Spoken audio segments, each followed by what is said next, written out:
1 Peter chapter 2. 1 Peter chapter 2, verse 13 to 16. I just get there, then we'll read it together. Therefore, submit yourselves to every ordinance of man for the Lord's sake, whether to the king as supreme, or to governors, and that's why I said I will add, or to pastors, or to leaders, as to those who are sent by him for the punishment of evildoers and for the praise of those who do. Now they say that there are two purposes, and we shall come to that, but I want us to skip to verse 15. Let's not talk about verse 14 now. I want us to 15 and 16. For this is the will of God.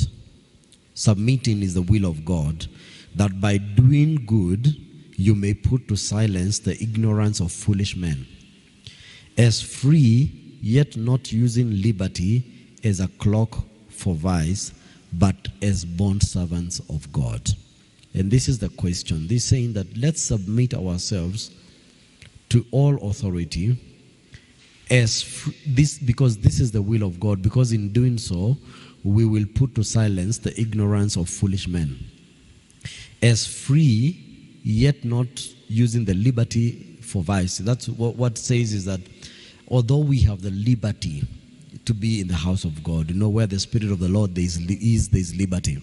Although we are free, although there is so much liberty in the house of God, not using this liberty for vice, as a cloak or a covering for vice, for bad, not to use too much liberty to cover for evil or for bad. Where you say that, we have so much grace and we cover evil with grace. We cover wrongdoing with the liberty of the Spirit. We cover disobedience and rebellion and such things by saying, this is grace. So I want us to just distinguish between, draw the line between grace and obedience. Grace and being subjective to authority. And just want you to interact with that, Kamene.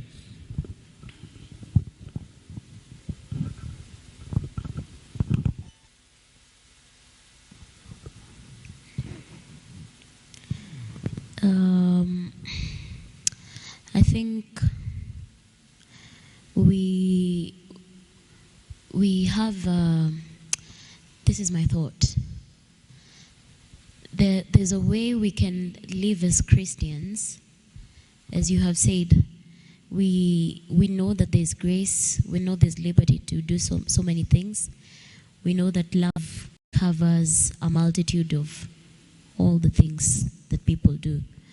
But then at the other extent, there's the demarcation where people are prone to be thoughtless, people are prone to be careless, people are prone to be irresponsible. And so out of such irresponsibility and carelessness, then as the word says, it comes out as foolishness. And so people are not given to authority. People want to resist a man of God when the man of God tells them the truth. And so in subjecting ourselves to the truth, in subjecting ourselves to the leader or the shepherd that God has appointed for us, and not only subjecting, because they are our shepherd, but subjecting willfully to the words that they say, to the truths about God they speak to us, is one of the things that we are called to. And Paul says it correctly. He says, if you subject willfully, if you volunteer yourself to the authority of the men appointed by God, you're able to put to shame the ignorances and the thoughtlessness and the carelessness of some of these people. And so I think my take would be, yes, there's a portion for grace. In the truthfulness of it, there's the portion for grace. But there's also a portion where Christians need not to be irresponsible. Christians need to carry themselves with a lot of care to the things that God has appointed for. Yes. Amen. That's quite true. What you're saying is that it's very true. There is the area of grace, and there is the area where grace must submit to grace. You know, authority, because this is from God. There is grace. There is the liberty. There should be joy in the house of God. There should be liberty. There should be everything. But even in doing so, never to forget who is in authority. Never to forget who gave instructions. Never to forget how you're supposed to interact with those instructions. You know, I took some studies on leadership, and one of the things they were talking about is that the world is moving away from, the traditional setup of leadership, where authority is seen as fierce, as authoritative. The boss can never mix with the employees. When he steps in, there's chilled.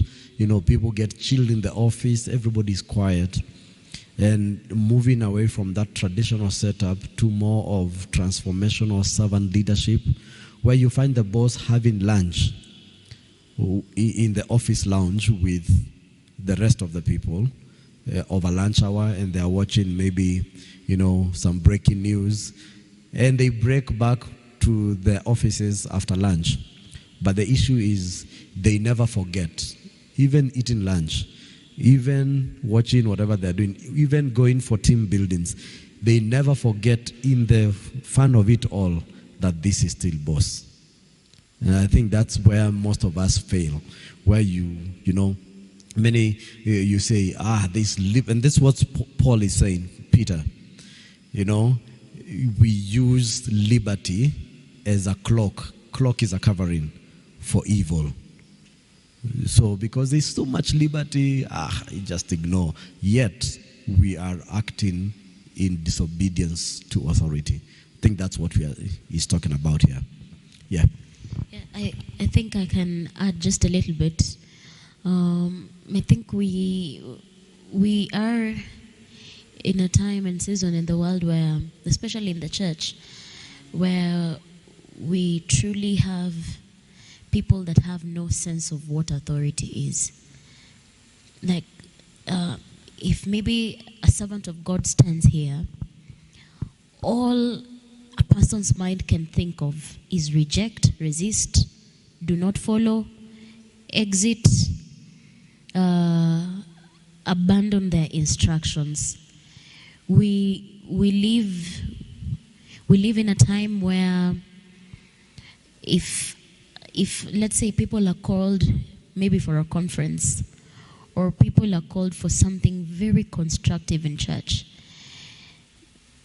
we don't find people being respectful enough to the authority or to the person that has called out, in the simplest ways or in the simplest manner that is possible.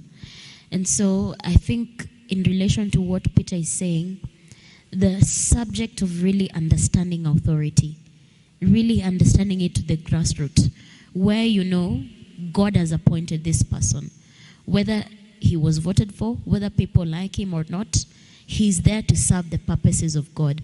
Whether you like your pastor or not, he's there to serve the purposes of God.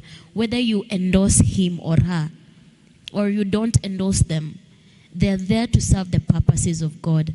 And so I think it's just a call to the church to, give respect to the authority. Whether you like your pastor, whether you appreciate them or not, they're there to serve the purposes of God. This subject of authority is very, very important, because we live in a society where people have no honor, as you've said. They have no honor for their leaders. And you look in their lives and you see all the wrong things because of dishonor. And so the opposite of love is indifference.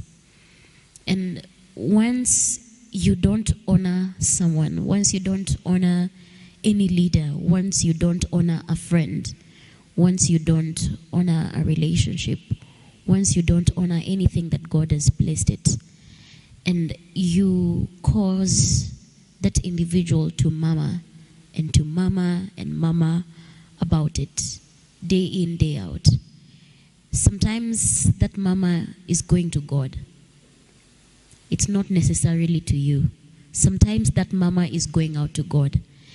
And I think the question that God is asking all of us concerning the leadership, don't you think as a person you're responsible for the murmurs that the leaders make to God for? And it's not a murmur, it's just a burden. It's sort of a heavy burden for this person.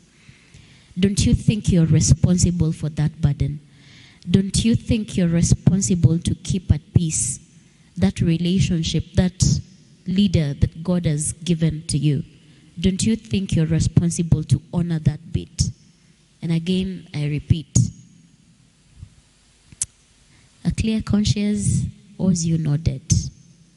I think the verse that, the one that says that you should honor those that lead over you, that they should serve with joy and gladness, for it does not profit you in anything if you don't do so. And what you are saying is true, that there are signs in people's lives that there is dishonor. You know, dishonor has fruits, and it's open. It doesn't profit you, for it will not profit you if they serve with sorrow. For if they serve with sorrow, it will not profit you.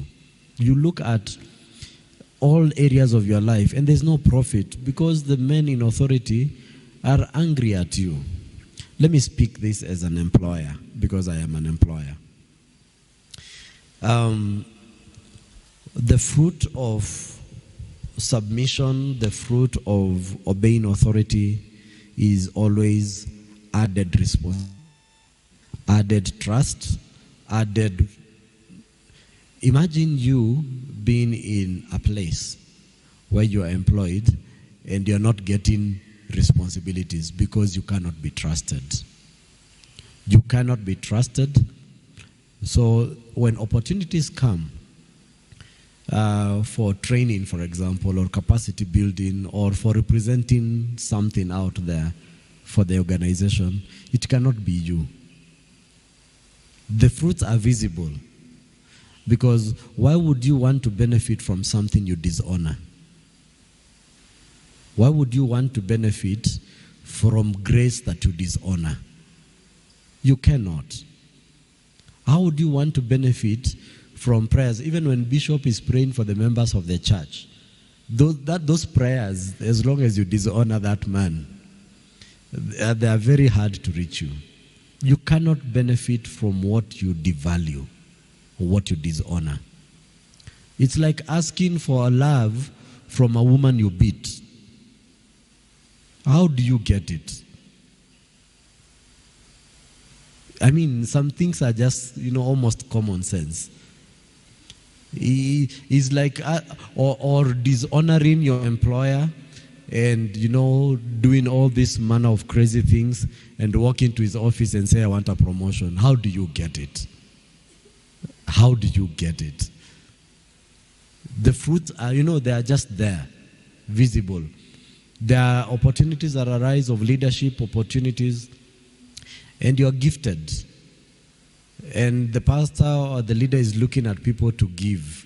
And when it comes to you, he says, yeah, you can, but let's mentor this one.